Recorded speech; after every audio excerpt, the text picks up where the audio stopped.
আজকে না সকাল সকাল উঠে ঠাকুরঘর পরিষ্কার করে পুজো সেরে নেওয়ার চেষ্টা করলাম। কেননা কি আজকে জগদ্ধাত্রী পুজোর নবমী, আমার বান্ধবীর বাড়িতে জগদ্ধাত্রী পুজো হয়, তাই তার বাড়িতে আজকে আমার নিমন্ত্রণ।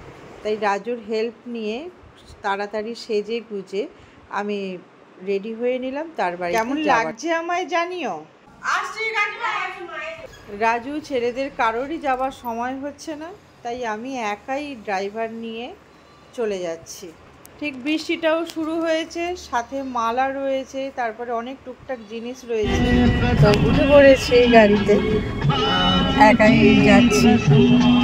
দেখাবো আমার মিষ্টি বান্ধবীকে। জানো 8 বছর পর দেখা হচ্ছে আমার এই বান্ধবীর সাথে। বান্ধবীকে ভীষণ মিষ্টি দেখতে। চলো ওখানে চেষ্টা করব পুরোটা তোমাদের সাথে শেয়ার করা। তো সবাইকে অনেক অনেক ভালোবাসা, সাথে থাকো। টাটা। তো চলে এসেছি পল্লবীর বাড়িতে। অনেকদিন আগে এসেছিলাম তো অতটা মনে ছিল না, কিন্তু সায়ন একটু এগিয়ে গিয়েছিল, যার জন্য কোনো অসুবিধে হয়নি। আর এই মালা দেখো মায়ের জন্য এনেছি, কেমন লাগছে মাকে জানিও।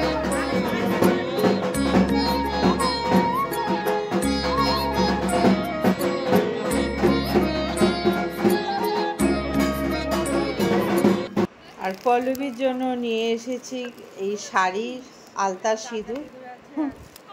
কতদিন পর দেখা হলো, 8 বছর পর দেখা। তোকে খুব পছন্দ, মানে ভালো লাগবে তোকে। ব্লাউজটা করবি রেডের মধ্যেই বোধহয় আছে এরকম কিছু একটা। আর এই হলো রাই, পল্লবীর মেয়ে, আর এই হলো সায়ন, পল্লবীর ছেলে। এই সায়ন আমার গুড্ডুর জুড়ি, আর রাই আমার রিবুর জুড়ি।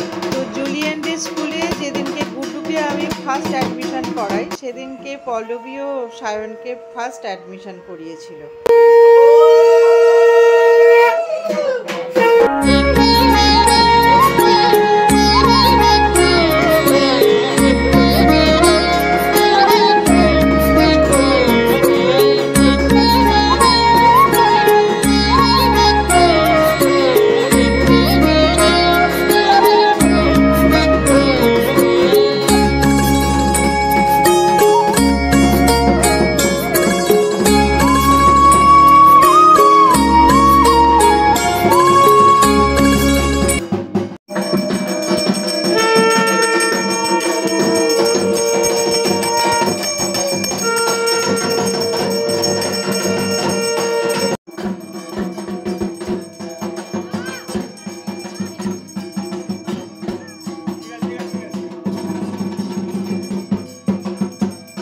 আমার রাস্তা আটকে আছে, যেতে দিবি না?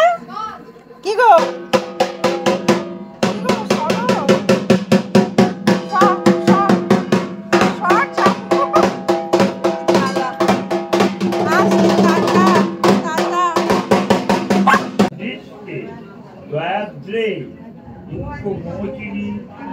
সর্বপত্তারিতে দুরিতে জগদ্ধাত্রী নমস্তুতে।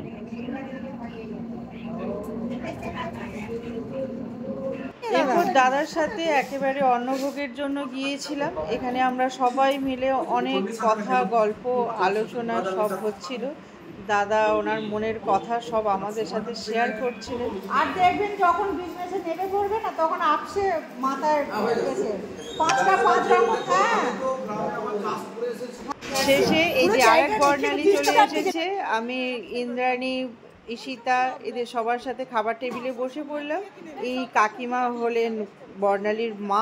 তো পরমান্নের মধ্যে ছিল বেবি নান, চানা মশলা, পনির পাসিন্দা, যেটা অসাধারণ খেতে ছিল, সাথে স্যালাড ছিল, তারপর রাইস ছিল, তারপরে এসেছিল ছানার কোপ্তা। ছানার কোপ্তাটা ভীষণ ভালো লেগেছে, আমি অনেকবার নিয়েছি। সাথে ছিল পায়েস, তারপরে চাটনি, পাঁপড়, রসগোল্লা, সন্দেশ, মানে আমি কোনোটাই ছাড়িনি, সব একটা একটা একটা করে সব কিছু নিয়েছি। শেষে আবার মায়ের দর্শন করলাম। এবার বাড়ি ফিরতে হবে, কারণ সন্ধে হয়ে আসছে, কারণ আমার বাড়িতে কেউ নেই, আবার এসে আমাকে সন্ধে দিতে হবে। আর এদিকে পল্লবীকে দেখো, এক গাদা পার্সেল সব নিজে হাতে মজা হলো। সব থেকে মজা হলো তোর সাথে এত বছর পর দেখা হলো। কিচ্ছু কষ্ট নয় রে, তোকে বেতে তুই যে এত খাটিস মানে সত্যি। কোথায় মোটা তুই? তুই এত দূরেতে এসেছিস, দে ভালো থাকবি, কর যাবি আমার বাড়িতে যাবি। তো পল্লবীকে বললাম ভালো থাকিস, আর তোমাদেরও বলছি ভালো থাকো, সুস্থ থাকো। আবার এরকম গল্প অনেক হতে থাকবে আগে। টাটা।